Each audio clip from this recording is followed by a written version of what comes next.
presenting it as well. But without further ado, let's open with a word of prayer, and then I'm going to hand over to Mark. So let's pray.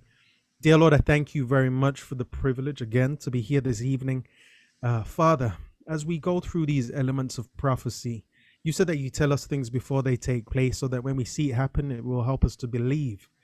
I pray, Lord, in these moments that as Mark's presenting and he goes through Daniel 11 in the main sections that we've got time to cover over the next days, I pray that you'll guide him, strengthen him, and also guide and strengthen those that are listening and watching. This is my prayer in Jesus' precious name. Thank you again. Amen. Amen. All right, Mark, over to you, and God bless you all. Okay, thank you, Craig.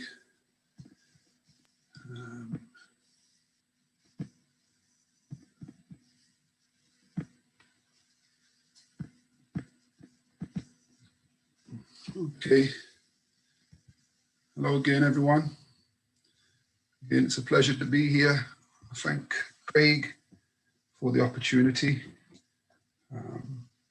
I'm not going to go into any kind of detailed recap from yesterday because sometimes I have a habit of recapping, and the recap becomes like a presentation in of itself.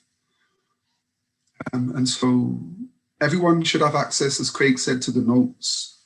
And the notes are very detailed. And so I would encourage people to go through the notes, because pretty much everything that I say is in the notes. I may make points here and there that maybe aren't in the notes because you've got PowerPoints and accompanying Word documents, and they're very, very detailed. And so I encourage you to download them as and when Craig posts them, and have a read of them, and share them, share the presentations. Make notes. If you've not got a paper and pen, get one right away. I just want to encourage you to dig into the 11th chapter of Daniel. My memory's not serving me that well, but you know the parable in the New Testament of the guy, it's about a guy who finds treasure in a field. Imagine Daniel as a field, and the field is cut up into sections. There's a part of the field that's connected to Daniel 2. Another part of the field is Daniel 7. Another part of the field, Daniel 8 plus 9.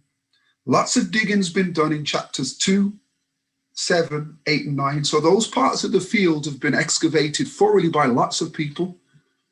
Not many people have taken the time to dig into 11. Now remember, there's treasure in every part of the field. You know, lots of people have dug into 2, lots of people have dug into 7, 8, and 9. Not many people have dug into 11. So I'm encouraging us all, dig into 11. There's treasure, there's lots of treasure there that people may not have even found. So take time to dig into 11, use the notes that I'm sharing with you, and listen to what I'm saying. And I'm hoping that what I share will be an incentive, will incentivize you to dig into the chapter, looking for treasure, because I've studied the chapter for a long time. I've studied people who have studied the chapter for longer than me. And I can't say that there's any one person who's got the entirety of the chapter locked down, because there are still things to find in it. God has given us this chapter for such a time as this. It's a prophecy such as never was, that will help us to prepare for a time of trouble such as never was. The time of trouble such as never was referred to in Daniel 12 and verse 1. Yesterday, very briefly, we looked at the fact that the book of Daniel is like a weight rack in a gym. You've got the lighter weights at the top and the heavier weights at the bottom. Chapter 2 is your starting weight, and so you utilize chapter 2. You study it with the help of Jesus, and the Spirit guides you, and you become accustomed to pushing that weight. That prepares you for chapter 7. Working with chapter 7 for a while, which is only possible if you've studied chapter 2, will strengthen you eventually that you might jump from 7 to 8. In order for you to understand 8, you've got to go into 9. You've got to connect the 70 weeks to the 2,300 days or years of chapter 8, verses 14 and 26. And so chapters 2, 7, 8 plus 9 they're like, you're using those chapters to strengthen yourself that you might then begin to lift chapter 11. So what I'm saying is 11 it's necessary if you're going to study 11 to look at 2, 7, 8 and 9, because 11 is an amplification of those chapters, because each chapter is the same prophetic line. For the most part, Babylon, Medo-Persia, Greece, the first phase of Rome, which is pagan, then the second phase of Rome, which is papal. What we saw yesterday is that chapter 2, Daniel 10 and verse 14, in reference to the prophecy that Gabriel is about to share with Daniel, Gabriel says that the prophecies to help them to understand better what will happen to God's people in the latter days, right at the end of time. When you look at chapter 2, there's not a lot said about what will happen to God's people right at the end of time. God's going to set up an everlasting kingdom. In chapter 7, we see the same idea. There's going to be the setting up of an everlasting kingdom. We've got a reference to a judgment that's connected to books. So a little more detail regarding what will happen to God's people is revealed in chapter 7 when compared to chapter 2. In chapter 8, we see that the judgment that's referred to in chapter 7 has something to do with the cleansing of the sanctuary. So what God does, he gives us a reference to the cleansing of the sanctuary, and that's connected to the judgment hour. So God is revealing that in order to understand the judgment, we've got to go to the sanctuary. And that's what the pioneers of the Advent movement did. They understood how the judgment plays out and so on and so forth because they went to the sanctuary. Psalm 77 and verse 13, thy way, O God, is in the sanctuary. When we look at 11, though, what we're going to eventually look at is the last 6 verses, chapter 11, verses 40 to 45, which gives a massive amount of detail relational to what's going to happen to God's people in the latter days. And we're going to couple Daniel 11, verses 40 to 45 with Revelation chapters 13, 17, and 18. And we're going to see the bigger picture.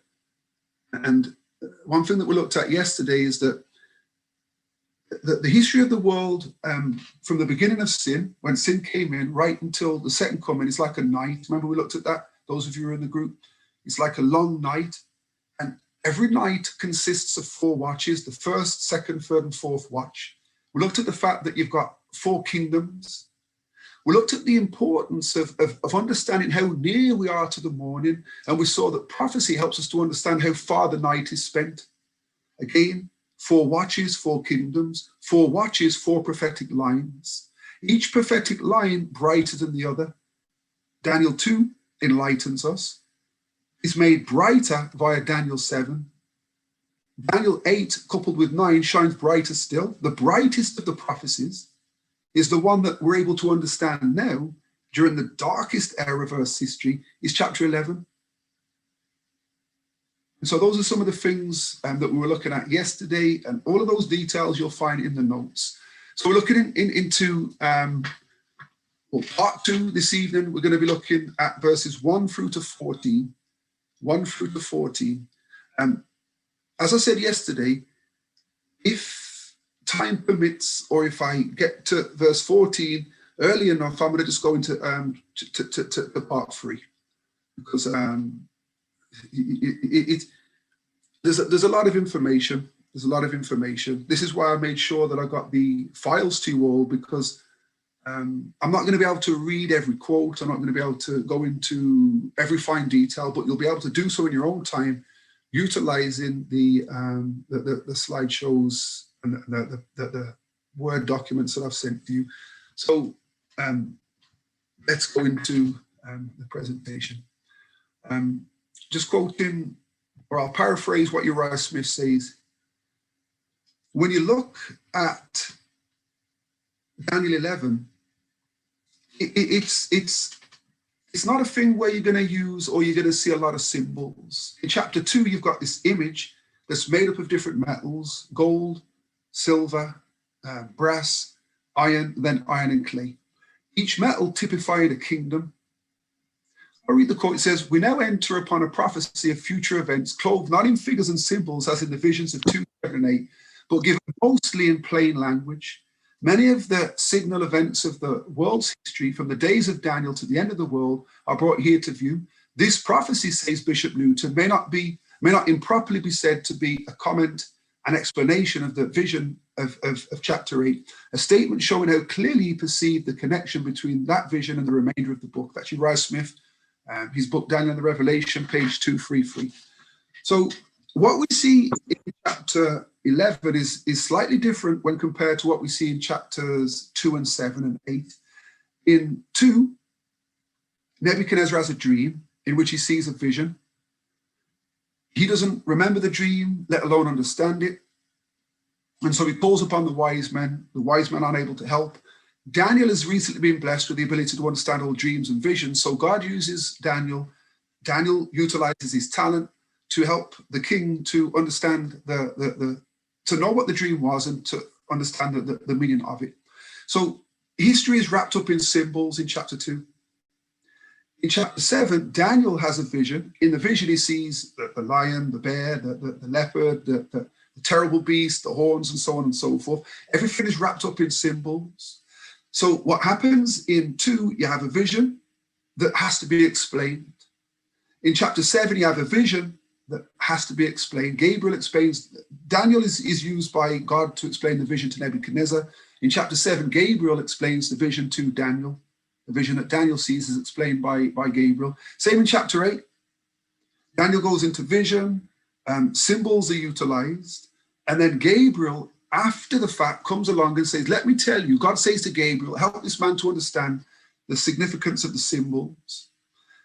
Chapter 9 is slightly different in the sense that Gabriel comes along and says, I'm going to tell you some stuff relational to 70 weeks or 490 years. So in chapter 9, Daniel doesn't have a vision. Gabriel comes to him and sits with him or stands with him and says, let me explain some things to you.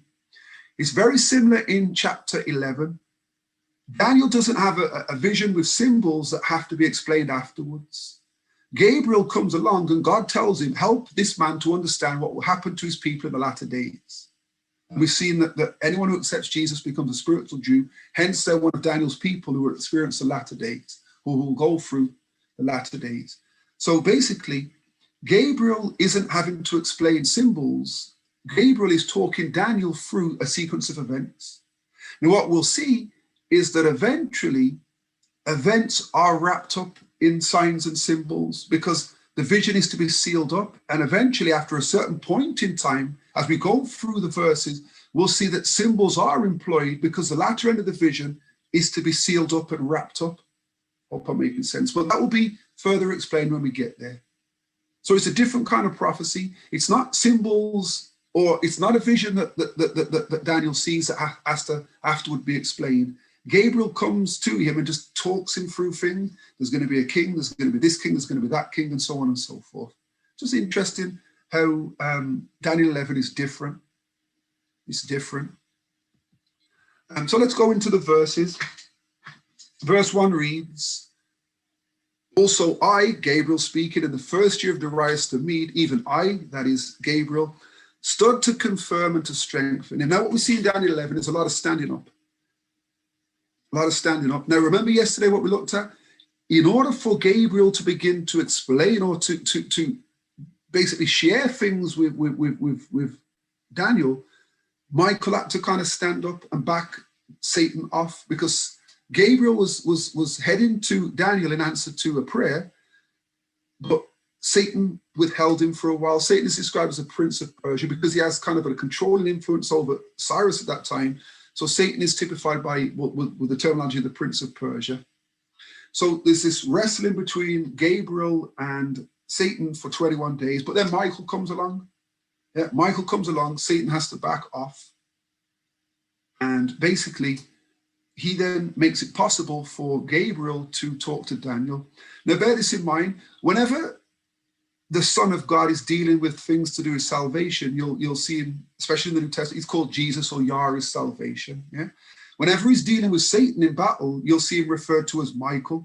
So when he comes to deal with Satan in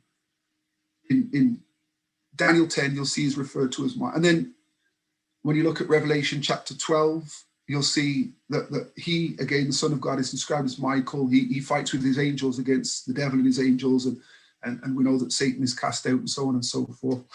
So my point is, Michael stands up at the beginning of this vision to make it possible for the vision to be, or for the explanation to be given.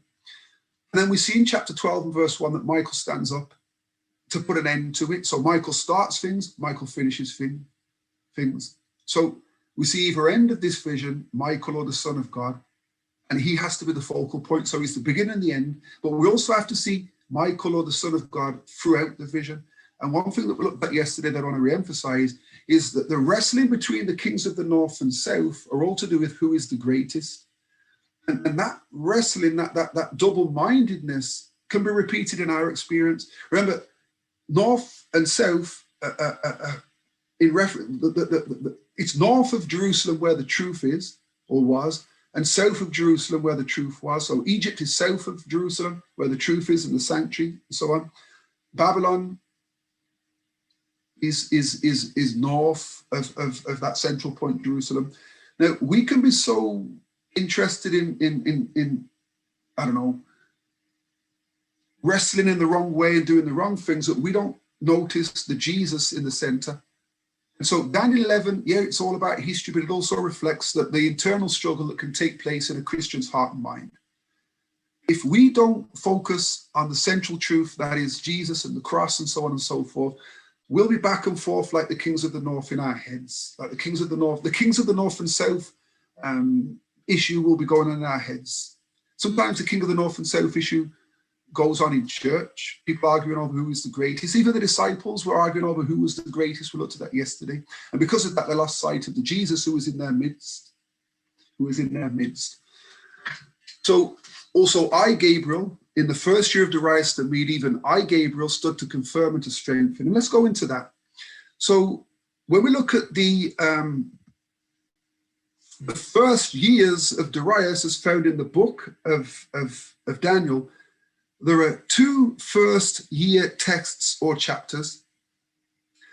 The clear reference to the first year is Daniel 9 and verse 1, which reads, in the first year of Darius, the son of Ahasuerus, of the seeds of the Medes, which was made king over the realm of the Chaldeans. Now, remember, Gabriel is talking about how he, that is Gabriel, was used to strengthen Darius.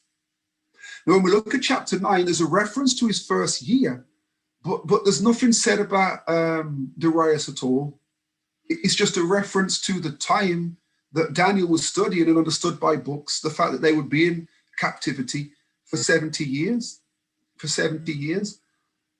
because he was confused because of a new time frame or a new time period that he was made aware of in chapter 8. So in chapter 8, Daniel is told, or is given a period of time of 2,400 days or years that are connected to the sanctuary. Now, Daniel's confused because he's thinking, well, Jeremiah said 70 years, so let me revisit, let me study this through. So he reads Jeremiah and he's reading Moses because in his prayer in verse 11, he refers to the curses that are in Leviticus 26, Deuteronomy 28. And so Daniel is perplexed. And so he starts to have a Bible study, looking at things to do with the Babylonian captivity that they're in the midst of. So he looks at Jeremiah and looks at the books of Moses, most likely Leviticus and Deuteronomy. And what's interesting as well, very quickly, this is something to explore in your own time.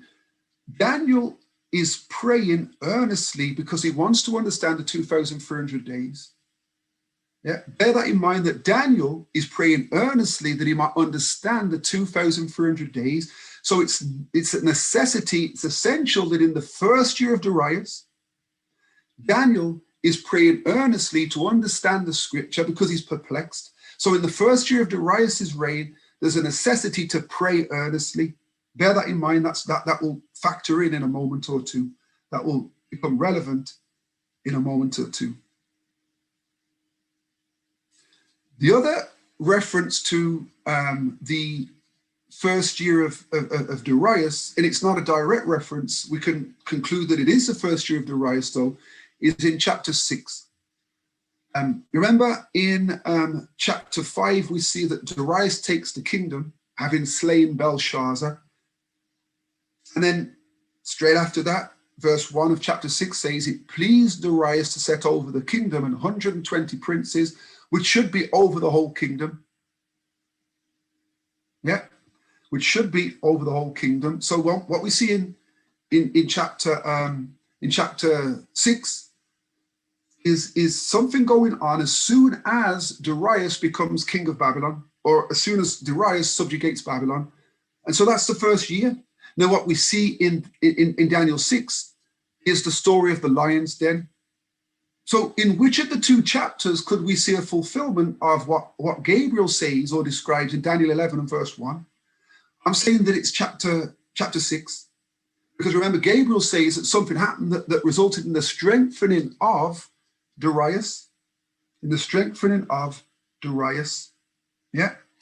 Now, what happens in chapter 6 is Darius is tricked into making a decree, outlawing prayer to any god but him.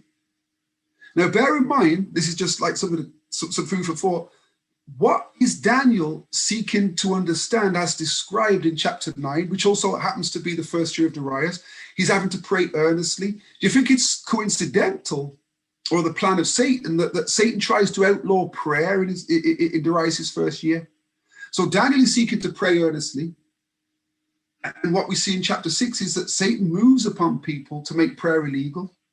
So I'm suggesting that Satan doesn't want Daniel to understand the 2,300 days. Satan doesn't want Daniel to be used to shed further light on the 2,300 days, because he's looking down through the ages and he sees the significance of the 2,300 days. And the 2,300 days, when coupled with the 70 weeks, points to Jesus as the Messiah. So in the first year of Darius, Satan is trying to stop Daniel from understanding a vital portion of scripture that will enlighten us over 1,000 years later. And so he's moving upon people, as described in chapter 6, to basically outlaw prayer. So how does Gabriel strengthen Darius? In the story of the lion's den, we read of a praying king whose prayer was answered. An angel shuts the mouths of lions. Could this be the angel of Daniel 11? That is Gabriel. Did Gabriel shut the lions' mouths? Is this what confirmed and strengthened Darius? When we go through the chapter, that is chapter 6, we see in verse 16 that when Darius realizes, go through the chapter in your own time, when Darius realizes that he's been kind of tricked, he feels bad. He has to cast Daniel into the lion's den because the law of the Mede and Persians can't change. Even the king can't change the law. The king actually tries to do something but can't. And so he has to surrender to the fact that he isn't above the law, even as king. And he says in verse 16, he declares, thy God, whom thou servest continually, he will deliver thee. He will deliver thee. So Darius, having put Daniel, or just before he puts Daniel into the lion's den, he says, your God's going to be able to deliver you. He's going to do something special for you. And what we see is that the king, that is Darius, he had a sleepless night. He was fasting, and I believe he was praying. He said to people, don't play any music. I just want to focus. You know, he was perplexed, and he was worried and concerned. He realized that he'd been tricked into, basically, ultimately, potentially, let me say, killing off a man who he thought had an excellent spirit, a man who he thought had a connection, or he believed to have a connection with God. So how does he feel? How does Darius feel that night? Thinking that he may well have signed someone's death warrant, a man who serves the Lord. Now, he had said initially that your God will be able to deliver you. Now, it says in verse 19 that the king arose very early in the morning, and he went in haste to the den of lions. So imagine the king getting up early, and he's running to find out the fate of a condemned man. How much interest is that going to develop in the kingdom? Where is Darius going? Darius is going to check on Daniel, the condemned man, the man who broke the law. This is a worried Darius. Darius who is perplexed and heartbroken because he's thinking, not only is this man with an excellent spirit who I love, not, if I put him at risk, it's my fault. So imagine the things that were going on in Darius's head, the guilt that he was feeling, In verse 20, he came to the den, and he cried out with a lamentable voice. Now, what's a lamentable voice? It's a voice seasoned with tears. He's crying, he's distraught. And he says, O Daniel, servant of the living God, is thy God, whom thou servest continually, able to deliver thee from the lions? So initially he says, God will deliver you. Now he's not too sure. He's saying, what is your God able to? Did your God deliver you? Now, imagine how Darius felt when he heard the voice of Daniel cry out to him from the lion's den. Do you think that was what confirmed and strengthened Darius? The fact that Darius prayed and was a little unsure, and then all of a sudden, when he gets to the tomb racked with guilt, God takes away his guilt and his prayers are answered. And the reason I think that's key when it comes to Daniel 11 is because that's what it's all about. God wants to save kings, whether they're the king of the north or the king of the south. He wants to do for every king what he did for Darius. So the reason why there's a reference to the strengthening of Darius is to highlight that God wants to save kings. The king of the north and the king of the south, whoever they are, they may be terrible people, but God wants to save them. God wants to take away their guilt. We saw with Nebuchadnezzar that God wanted him Nebuchadnezzar to realize what kind of heart he had. God wants to save kings. We sometimes look at world leaders, or some people will look at world leaders and think that they're evil men who are beyond saving. We don't always look at certain people as candidates for salvation. God wants to do for every king of the north and south exactly what he did to or for Darius, and that is to strengthen and confirm them, to confirm and strengthen them. God sent his angel to shut the mouths of the lions, that Daniel might receive no hurt. Yes, it benefited Daniel. It was a great witness. But Darius is in the mix there, and God is looking to save Darius. I'm thinking it's likely that when God calls forth the righteous dead, Darius will raise up from the grave along with Cyrus and many other kings who listened to the voice of the Lord.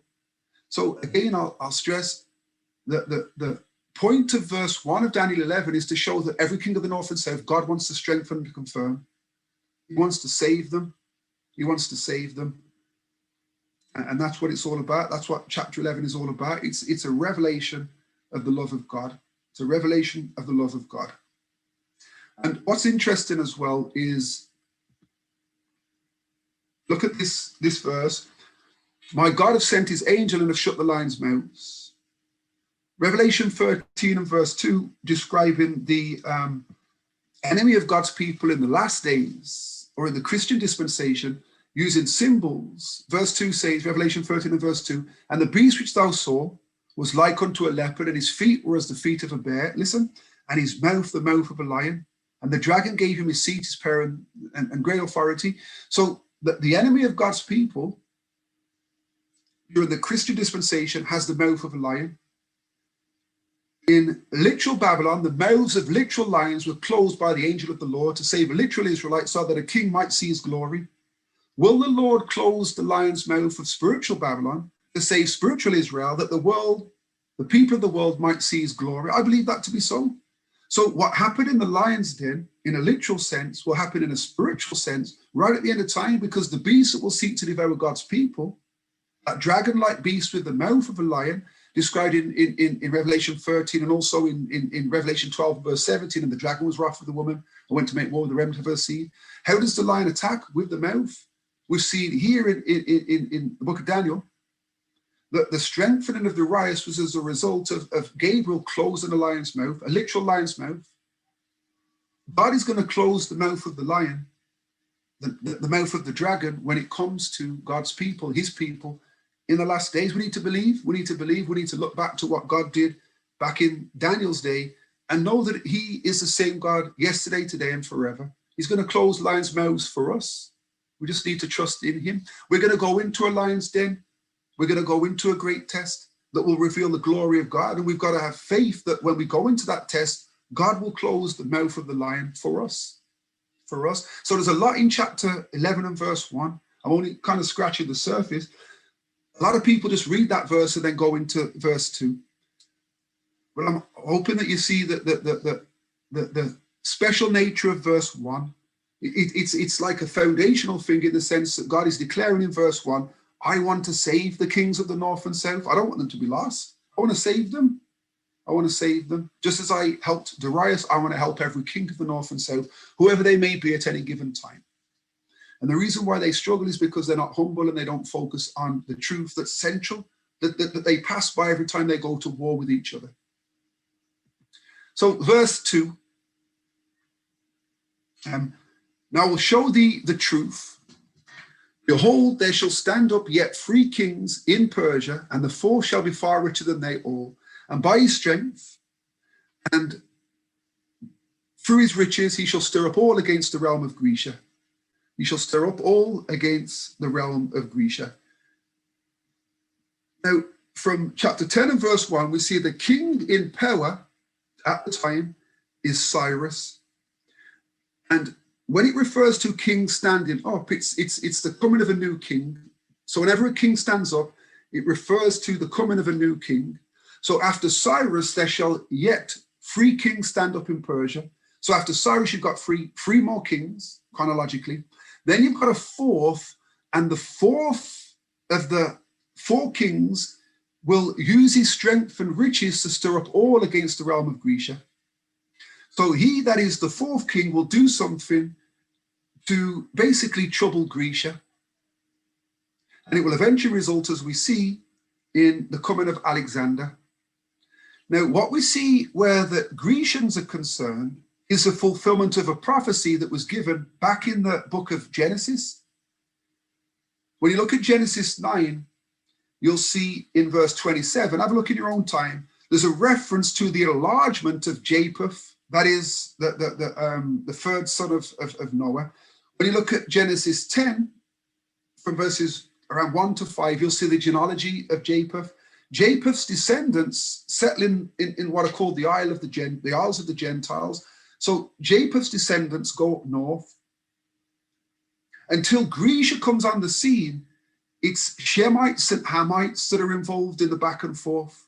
So when Grecia comes along, that's a fulfillment of the enlarging of Japheth. Because, you know, when the Greeks eventually subjugate the Persians, you've got the Greeks who are Japhethites and then the Romans who are Japhethites. So what we're seeing with the coming of Grecia is the enlargement of Japheth that was prophesied back in Genesis chapter 9 by Noah. And there's a reference to the family tree. There are references to the family tree of Japheth as you look through Genesis. And in Genesis 10 and verse 5, you see that the descendants of Japheth settled in the Isles of the Gentiles, which would have been the islands around the Mediterranean. Eventually, they went further up into the north, into Europe. But what we see when the Grecians come along is the enlargement of Japheth as described in Genesis 9 and verse 27. And for a backdrop of the history relational to the time of the 3 kings in Persia and the 4th who, through his riches, stirs up all against the realm of Grecia, you can look at the book of Esther. Because the 4th king, as we will see, that uses his strength and riches to stir up all against the realm of Grecia is the king of the book of Esther, Ahasuerus. When he calls for that feast and the people from the 120 provinces come along, that's when he's stirring up all against the realm of Grecia. Yeah, if you check out the history, you'll see that. So let's expand on this. So what does stand up mean? Stand up means when a new king comes on the scene. Who are the 3 kings who stand up, and who is the 4th who shall be far richer than they all? Using or leaning upon Uriah Smith's Daniel the Revelation, a book that I recommend, you'll see that after Cyrus, the 3 kings that followed him were his son, Cambyses. After Cambyses, the son of Cyrus, you had a guy called Smerdis the imposter, in the sense that he claimed to be someone who he wasn't. He was only around for about a year. After Smerdis, sometimes called pseudo-Smerdis or false Smerdis, you had a guy called Darius Hystaspes. I'll call him Darius II in certain slides because you had the first Darius referred to in Daniel chapters 5, 6, and 9. The 4th who should be far richer than they all, the 4th king from Cyrus was Xerxes, known in the Bible as Ahasuerus. more famous for his riches than his generalship, and conspicuous in history for the magnificent campaign he organized against Grecia, and his utter failure in that enterprise. He was to stir up all against the realm of Grecia. You know the story of Thermopylae, the 300 Spartans. It was Xerxes who went up or attempted to go up into Grecia through Thermopylae, depicted in some movies, and you've got the story of the 300 Spartans and so on and so forth. The guy depicted the king of Persia at that time was Xerxes or Ahasuerus. That was who that was. Just another reference, we've got Daniel and the Revelation by Uriah Swift, another good book that I mentioned yesterday. And what we see here is a bit more detail. This book is a story of Daniel the prophet. I mentioned this book yesterday, and this is on page 170. Different books, you'll have different page numbers. Depending on the format of the book, sometimes people might have electronic formats. The pages might be different depending on how many words they put on a page. So Haskell, he concurs with Uriah Smith, Cyrus' son Cambyses, Pseudo-Smerdis, Darius Hystaspes, and then the fourth, Xerxes. And again, he refers in this particular portion of his book, stuff to do with the book of Esther. So if you want to know a little bit more about Ahasuerus or Xerxes, read through the book of Esther. Myself and Craig were speaking before we started the meeting, and we were kind of looking at the fact that the history of Persia gives a little insight into the way that America will play a role in the whole great controversy toward the end of time. Just some food for thought. I'm not saying that this is, gospel and nailed down. But if you look at literal Babylon is followed by Persia. Persia is depicted as a two-horned beast in chapter 8. Now, spiritual Babylon that we see depicted in the book of Revelation, in Revelation 13, is also followed after by a two-horned beast. And students of prophecy will be aware of the fact that two-horned beast of Revelation 13 is a symbol of the United States. So what I'm suggesting is if we want to better understand the United States' role in end times, we can look at the book of Esther, which gives insight into the kingdom that follows after literal Babylon. So Persia follows after literal Babylon and does what it does as described in the book of Esther. Spiritual Babylon is followed after by the United States. And so I believe that Esther gives a little insight into what will happen in the United States in relation to Sunday law and so on and so forth. That's just something that I'm exploring. And I think it's worthy of note, and maybe you can take a little time to explore that and see what you can see. I mean, at the end of time, there are 10 kings. Haman, who was causing trouble, has 10 sons. So there are lots of parallels. There are decrees and so on and so forth. Death decree, angels fight with God's people. And that kind of gives a little insight into the last days. Remember, Esther advocates for God's people. Jesus is advocating for his people right now. So there are lots of last day parallels. There. And so here's a little timeline. So from around 540, 539 till around 530, Cyrus, the king of lands, he is the king on the throne at the time of the vision of Daniel 11. His son takes over in around 530 and reigns for around 8 years. That's Cambyses. Now you'll see a reference to the first decree. Remember in Daniel 8, you've got the 2,300 days that Daniel doesn't understand, and then what Gabriel comes to do for Daniel. In chapter 9, he gives him the 70 weeks prophecy, and he refers to a decree that would be connected to the restoration of Jerusalem and the temple. 3 decrees make 1 decree. All 3 decrees are referred to in the book of the book of Ezra chapter 6 and verse 14. So it takes 3 decrees to make 1 decree. And the combination of the 3 decrees gives the Jews authority to establish themselves as an independent nation again, and they're able to build the temple and so on and so forth.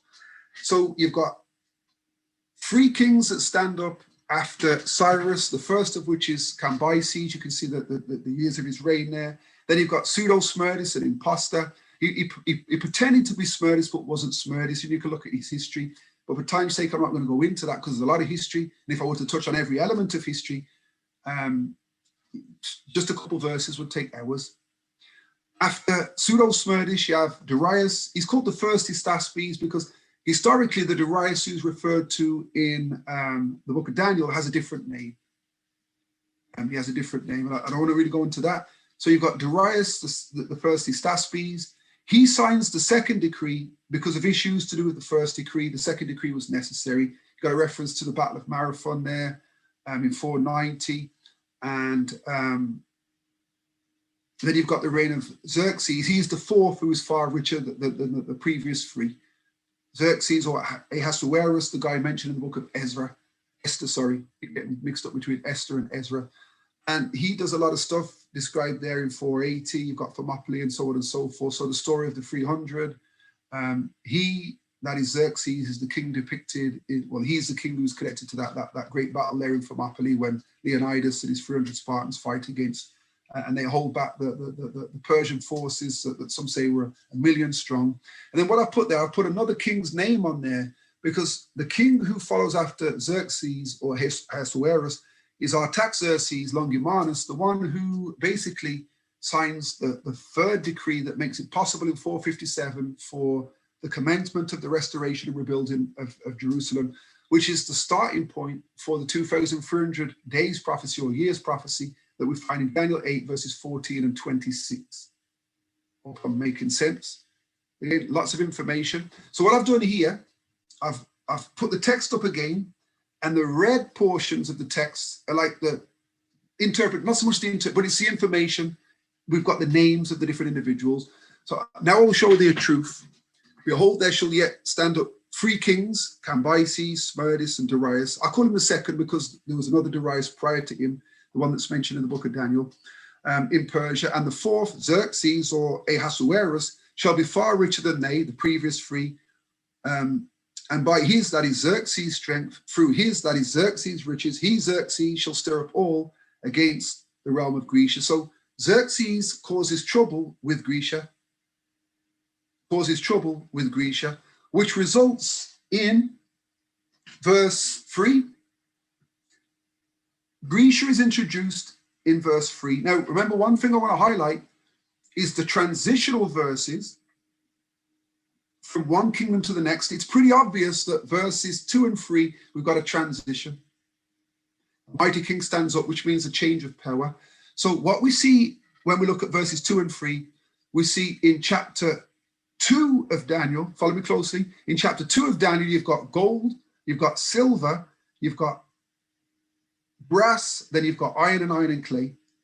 We know from chapter 2 that the head of gold, or the gold, represents Babylon. We're going to dig into how to identify all 4 kingdoms later on in another presentation, maybe even in this one, we'll see.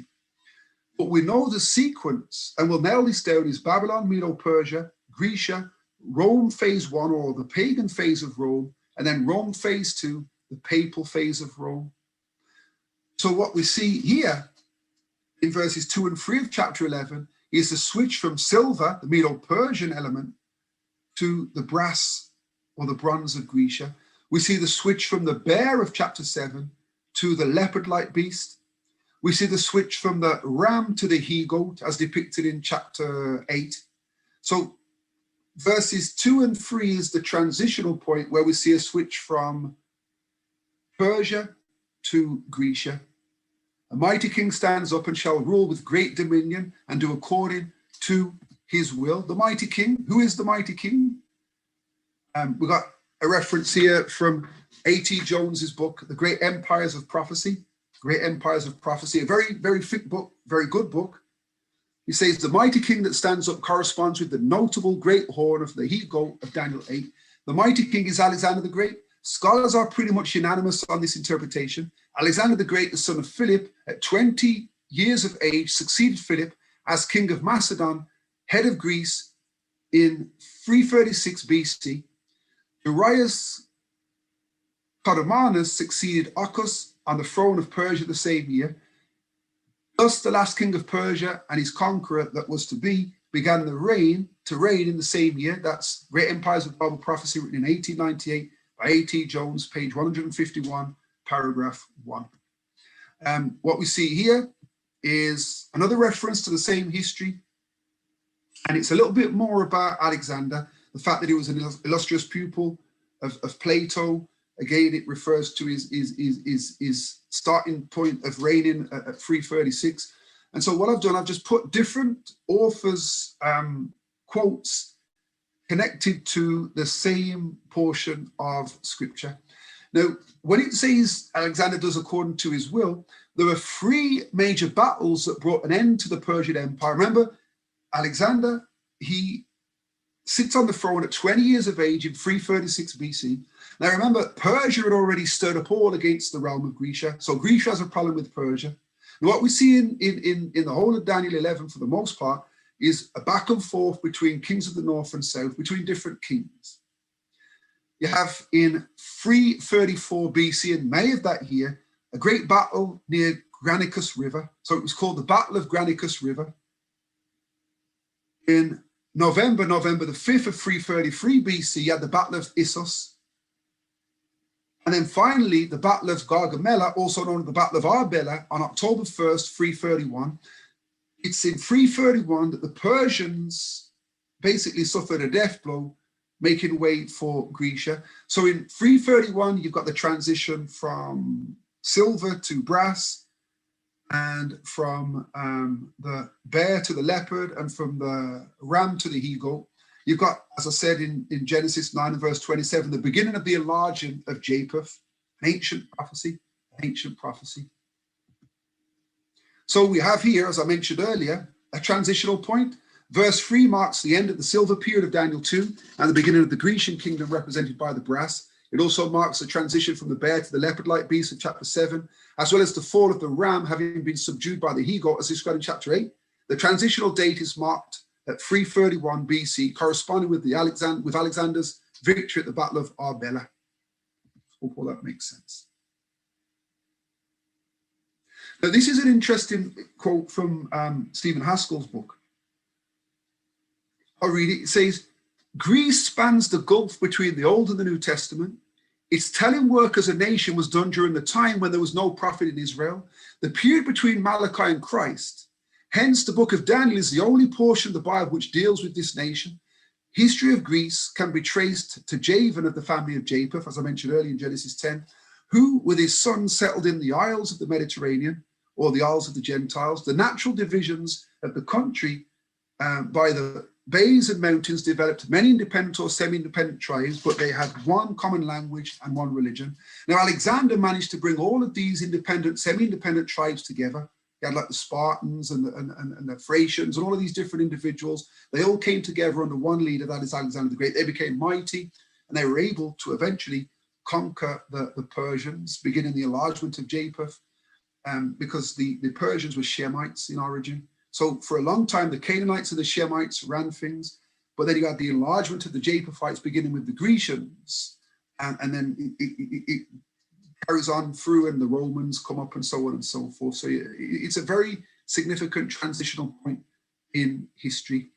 So what we see here in Daniel 11 is some history that's revealed before the time, because there's no prophet on the ground to basically commentate on what's going on. The last of the prophets is Malachi. He is off the scene around 400 BC. And Grecia, it fills the gap, as Haskell says, between the last of the prophets, that is Malachi, going down to the time of Christ. And the Grecians have been very influential when it comes to the way the Western world has been shaped. They had a major role to play. So verse 3, with the red part highlighting the you could say the interpretation. And a mighty king, Alexander, shall stand up, and he shall rule with great dominion, and do according to his will, conquer the Persians and all others before him. So that's the fulfillment of verse 3. Verse 4, and when he shall stand up, his kingdom shall be broken and shall be divided toward the four winds of heaven, and not to his posterity, nor according to his dominion which he ruled, for his kingdom shall be plucked up, even for others beside him. Now, I'm not going to read this quote, but what this quote will give you is some history into what happens to Alexander. Alexander, as a very young man, he conquers the whole of the Western region of the world. You know, he subdues Persia, he goes into India. He does all kind of exploits. But by the age of around 32, he's dead. Now, what's interesting is when you look at what Haskell says, he's leaning upon some writings of Josephus. And I'm just going to give you a little insight into what Josephus says. Josephus refers to Alexander going down to Egypt and passing by Jerusalem. He was met outside of Jerusalem by the high priest, who explained to him his connection to prophecy as found in the book of Daniel. Alexander was impressed and went into Jerusalem and was exposed to the truths that are connected to the sanctuary, and was supposedly impressed, according to Josephus, in his book, The Antiquity of the Jews. He, that is Alexander, though, he left Jerusalem and went down into Egypt and declared himself to be the son of Jupiter Ammon. So he kind of neglected the truths that were given to him by the sanctuary when he visited Jerusalem, and went down into Egypt and declared himself to be a god. And not long after that, he died in Babylon due to excess in the prime of his life. And because of that, his kingdom was divided. His kingdom was divided. And we're going to look at how that played out. So Alexander, he dies, and around 20 years after his death, the kingdom is divided. But between his death and the dividing of his kingdom, which takes place at around 301 BC, 36 able generals, and you'll see that in this particular quote here from A.T. Jones, they are fighting to see who can gain control of Alexander's kingdom. Alexander's son is killed, a very young boy, and so there's no heir to the throne. So 36 able generals are fighting for the control of Alexander's kingdom. And you can see that the different generals listed in this particular slide, on this particular slide. And you've all got access to these different slides, and you can kind of verify the content of the slide if you go into history, if you can look online and just, you know, highlight the exploits of these different kings, these different generals, who all were basically vying for the rulership of Alexander's kingdom after his death. So civil war ensued for around 20 years. We see again A.T. Jones here in around the year 301 BC, 22 years after Alexander's death, which took place at around 323, 322 BC. We see four generals.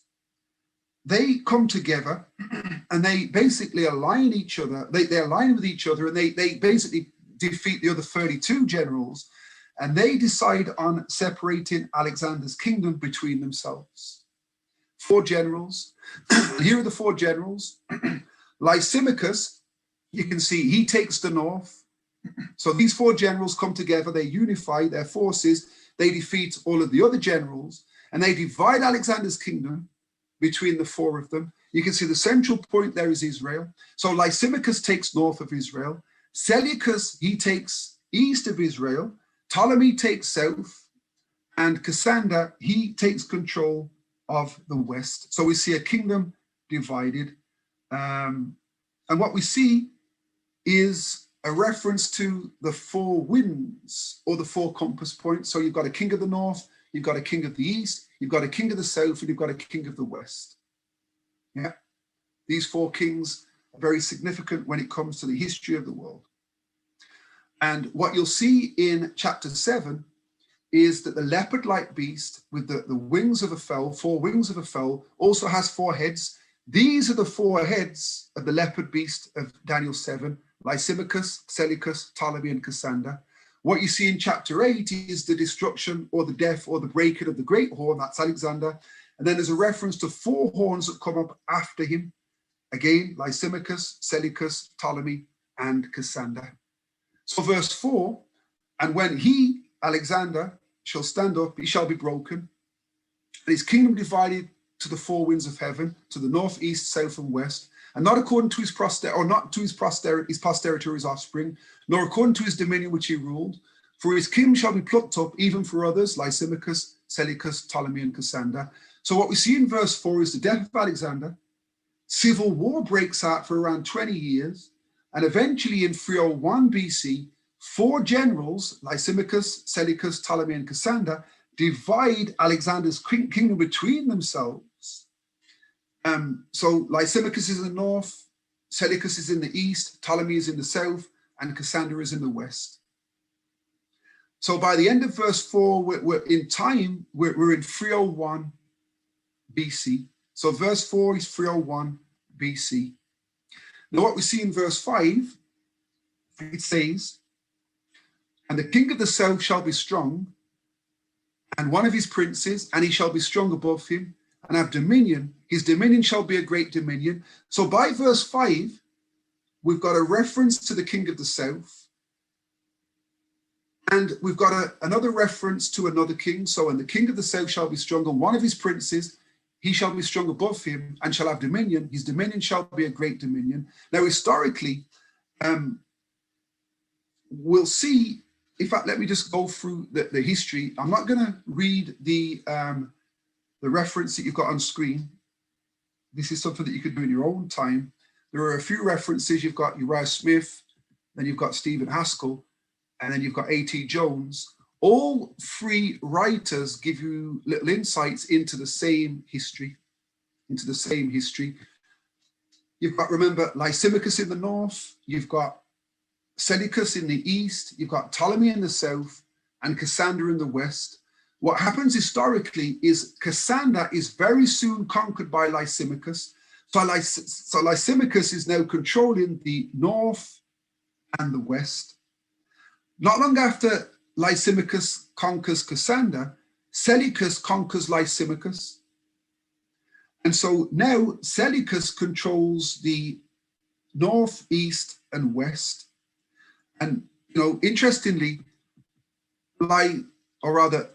Seleucus was once a subordinate to Ptolemy. This is why it says one of his princes, one of the king of the south's princes. So Ptolemy was once above Seleucus, but Seleucus is mightier than him now because he controls a vast portion of Alexander's former kingdom. And so what we see in verse 5, at the end of verse 5, is that we've got 2 main kings now, a king of the north and a king of the south. And then north and south of Israel, you've got Seleucus in the north, based in Syria. You've got Ptolemy, king of the south, based in Egypt.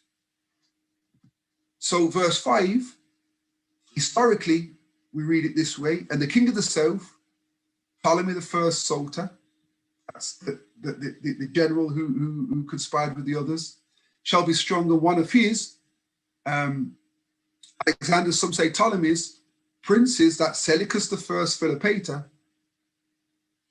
and he, Seleucus the first Philopator, shall be strong above him, that is Ptolemy the first Soter. I hope you're following because it's a bit complicated, and have dominion.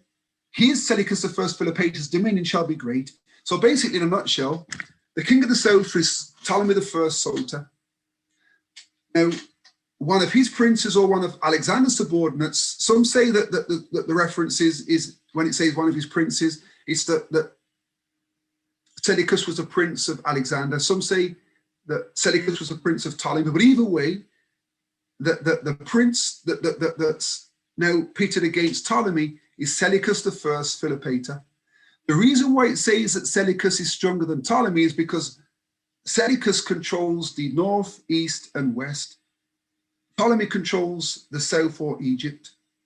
So by verse 5, as you can see here, we've got 2 kings, the king of the north and the king of the south. From verse 5 onwards, it's between the kings of the north and the kings of the south. Now remember, verse 1 highlights the fact that God is looking to save each of these kings. God is looking to save each of these kings. Verse 6 is very complicated. It reads that in the end of years, or after a certain point of time, they, that is the kings of the north and south, will join themselves together, for the king's daughter of the south shall come to the king of the north to make an agreement. But he shall not retain the power of the arm, but she shall not retain the power of the arm, neither shall he stand nor his arm, but she shall be given up, and they that brought her, and he that beget her, and he that strengthened her in these times. Now, there's a whole lot of information here. And I'm going to ask you to lean upon the notes I'm going to give you. You can look at the different Bible versions and how the different Bible versions depict that text. Lots of information from Uriah Smith, different renditions of the same verse. Basically, let me give you the history of what happens. After a certain period of time, there are new kings in the north and south. In the north, or in Syria, you've got the son of Ptolemy Soter, whose name is Ptolemy Philadelphus. Seleucus Philopator has had a son, and his name is Antiochus Phias. So in the north, you've got in the south, you've got Ptolemy Philadelphus. In the south, you've got Antiochus Theos. Now they're looking to join themselves together. So what happens historically, because remember, the south is weaker than the north because the north controls more territory. So Philadelphus decides to send his daughter to Theos to marry, to make a pact.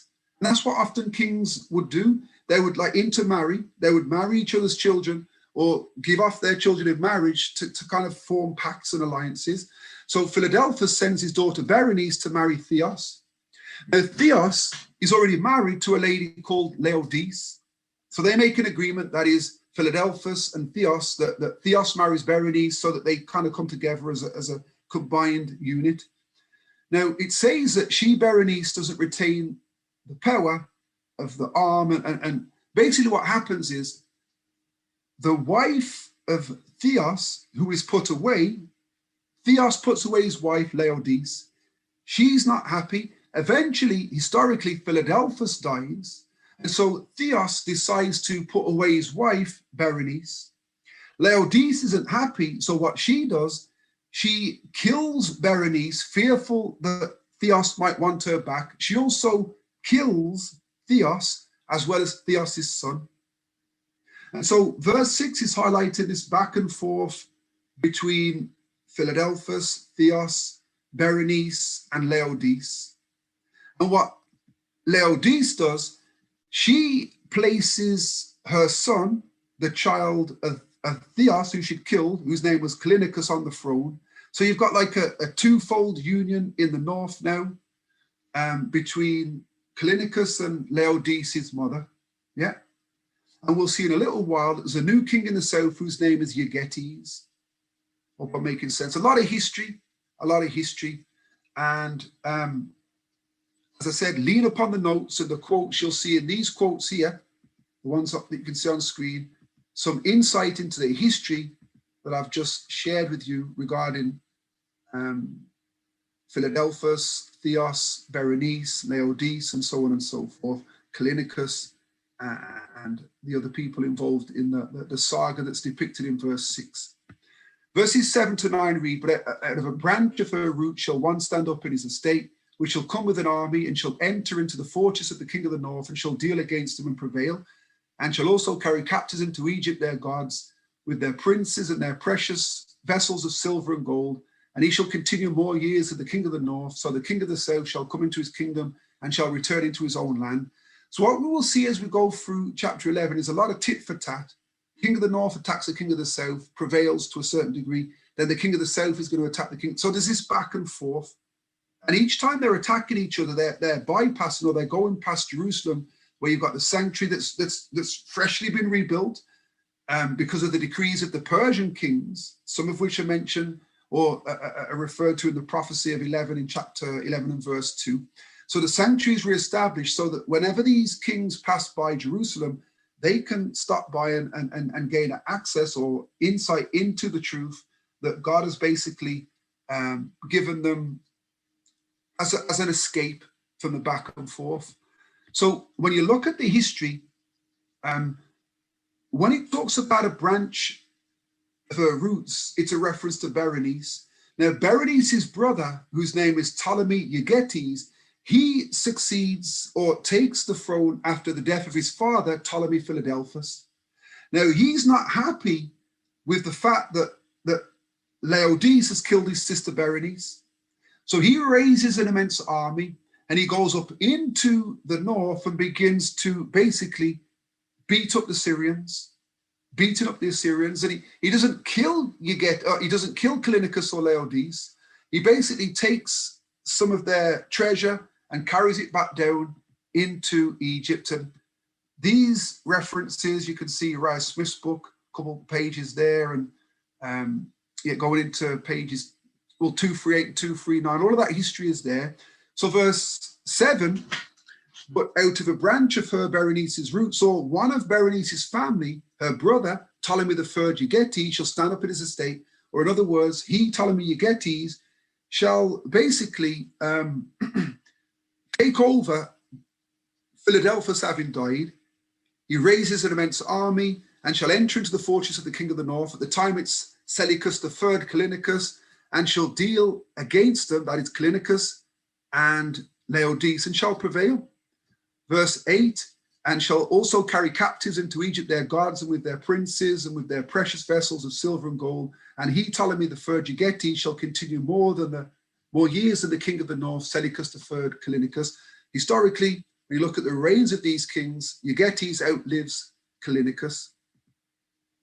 And verse 9, so the king of the south, Ptolemy the third Eugetes, shall come into his kingdom and shall return into his own land. Now, historically, you'll see in the quotes that I mentioned, that I used, Eugetes cut short his campaign in the north because of some domestic sedition going on in Egypt. So he has to retreat before completely annihilating the north because of what's going on back in Egypt. And so at the time, what we see in verses 7 to 9 in the north, you've got Callinicus the third, and in the south, you've got Ptolemy the third Eugetes. Again, it's a lot of history, a lot of history. This is why I'm asking you to read the notes thoroughly, because you'll see I'm just paraphrasing all of the history. To go through it in detail, to read all the quotes, it's going to take a long time. Now, what we see is in verses 10 through to 13 is a continuation of the back and forth. Remember, Eugetes has just dealt with Callinicus, and we see in verse 9 that Callinicus dies before Eugetes. What we see in verse 10, we see, but his sons, these are the sons of Callinicus, shall be stirred up. Remember the back and forth? So the sons of Callinicus aren't happy with what Eugetes has done to Callinicus. So they assemble a multitude of great forces, and one shall certainly come. Now, the two sons, one of them was a bit of a weakling, the older son, and the youngest son is the one who kind of, carries the fight to the kingdom of the south. So the one that certainly comes is the second son, and overflow and pass through them, and shall return and be stirred up even to his fortress. And the king of the south shall be moved with choler, and shall come forth and fight with him. Even the king of the north, and he shall set forth a great multitude, but the multitude shall be given into his hand. And when he hath taken away the multitude, his heart shall be lifted up, and he shall cast down many 10,000s, but he shall not be strengthened by it. For the king of the north shall return and shall set forth a greater multitude than the former, and shall certainly come after certain years with a great army and with much riches. What we see here is a continuation of backs and forths between the kings of the north and south. Callinicus has two sons, Seleucus Ceraunus and Antiochus Magnus. Ceraunus is the older of the two sons, but he's classed as like a weakling. And so he is killed off, and Magnus, who eventually becomes Antiochus the Great, takes over. And he's coming toward the south to get revenge for what was done to his father, Callinicus. And all of this is depicted. You can see the history in Uriah Smith's book. Haskell also talks about it as well. And so you can read through these quotes and get a thorough understanding, or a more detailed understanding of what's going on historically. This is the thing. Every student of prophecy has to be a student of history. Has to be a student of history. So let's look at filling in some of the names in verse 10. Filling in some of the names in verse 10. But his Callinicus, his sons, Ceraunus and Magnus, shall be stirred up, and shall assemble a multitude of great forces. And one, Magnus, who will soon be called historically Antiochus the Great, shall certainly come and overflow and pass through. Then shall he, Magnus, return and be stirred up even to Magnus's fortress. You've got a little insight here into the history there, using John Gill's exposition of the Bible. You can see that connected to the verses when you look through Esau. So again, if you look through these quotes that I put in the slideshow, you can have a look into the details of the history that's connected to Daniel 11, verses 10 through to 13. You've got Uriah Smith's account of it, leaning on different historical writers. Again, S.N. Haskell, in his book, he gives some information. So you can go through these slides and basically clue yourself up a little bit more when it comes to the history connected to the fulfillment of Daniel 11, verses 10 through to 13. Verse 11, and the king of the south, Ptolemy IV Philopator, because by this time, you'll see from the previous slides that Eugetes is dead, and his son, Ptolemy IV Philopator, is on the throne. So he's coming back now to fight against Antiochus the Great because of what Antiochus the Great has done to the south. So again, all of this back and forth. So Ptolemy IV Philopator shall be moved with choler, and shall come forth and fight with Antiochus the Great, even with the king of the north, and he, Antiochus the Great, shall set forth a great multitude, but the multitude shall be given into his Ptolemy IV Philopator's hand. So again, all of this back and forth, and the history that you can see, the names you can see depicted in the red, you'll see references to those names and the history connected to those names and the quotes that I've shared on the previous slide. You've got John Gill's exposition of this. He will give some of the history and how the Jews are involved in the entirety of this portion of the great controversy. There's a reference to what Philopator doesn't strengthen him because he doesn't take advantage of the victory. He kind of sits on his laurels, rests on his laurels, and doesn't finish the job. So there are times when the king of the north, is able to completely destroy the king of the south, but doesn't. But then there are times when the king of the south could completely annihilate the king of the north, but they don't.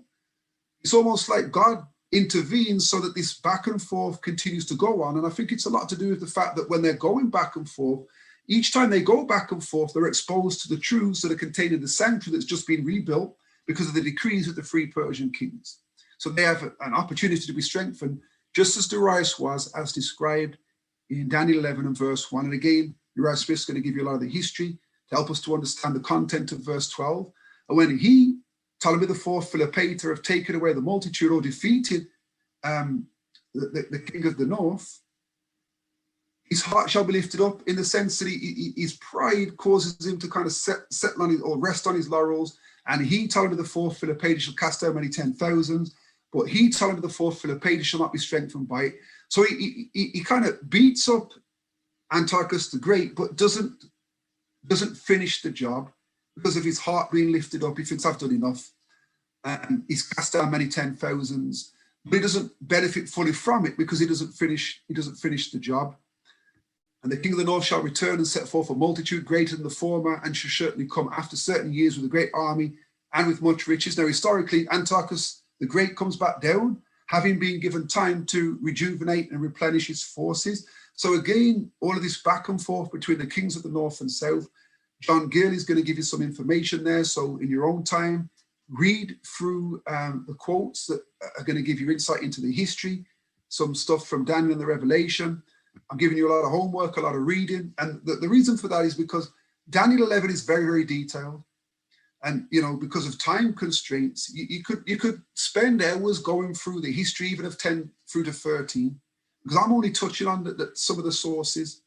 And I'm hoping that you'll take the time to read through what I'm showing you, because it gives a lot of information, a lot of history that will help you to better understand the prophecy for yourselves. So verse 13, for the king of the north, Antiochus the Great, shall return and shall set forth a multitude greater than the former, and shall certainly come after certain years, after the death of Ptolemy IV Philopator.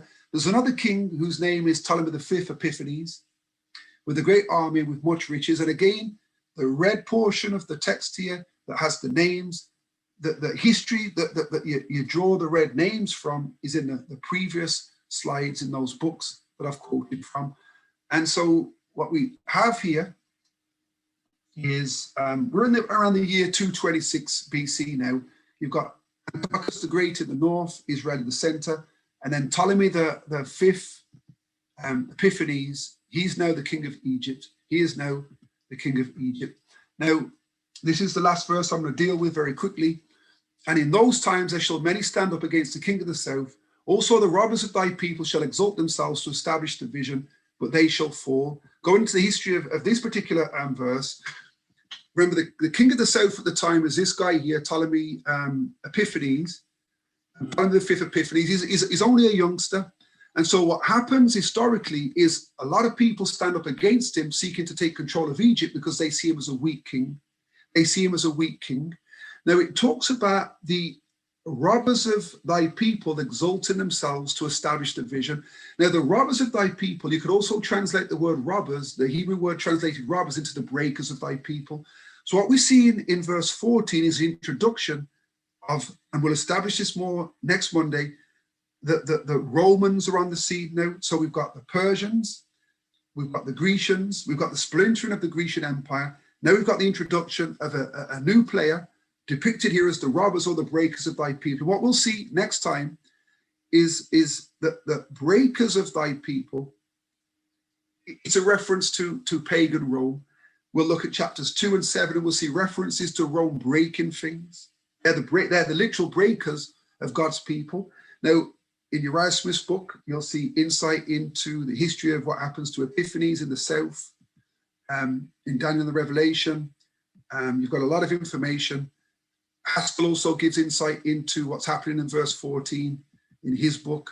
And so very quickly, in verse 14, the red part now, and in those times there shall many from within and without stand up against the king of the south, Ptolemy the fifth, Epiphanes. Also the robbers of thy people, Rome pagan, shall exalt themselves to establish the vision.